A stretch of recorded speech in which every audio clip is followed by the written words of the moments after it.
ഇങ്ങോട്ട് വാ. ഇങ്ങോട്ട് വാ. എല്ലാവരും കേൾക്കുന്നില്ല. ഒരു മൈക്കോട്ട് എന്തായിട്ടാ അല്ല അപ്പുള്ള നമ്മുടെ പാട്ടുമല്ല നിങ്ങൾക്ക് ഉണ്ട്. ഇക്കടൊക്കെ പാട്ടുണ്ട്. ഏത് പാട്ടുണ്ട്? ഏത് പാട്ടാ വേണ്ടത്? മാപ്പിള പാട്ടുണ്ടാ? ഉണ്ട്. കോൽക്കളി പാട്ടുണ്ടാ? ഉണ്ട്. പിന്നെ ദഫൂട്ട് പാട്ടുണ്ടാ? ഉണ്ട്.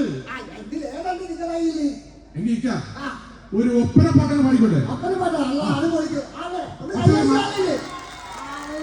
ഇക്ക ഒരു മണവാട്ടിയെ കൊണ്ട് വരണം. അല്ല നമ്മളിപ്പോ എവിടെ പോയി ഒപ്പിക്കുന്നു? അത് ഒപ്പിച്ചിട്ട് വേണം. സരിമാമ ആ മാപ്പിള പാട്ട് നോക്കിക്കോളൂ.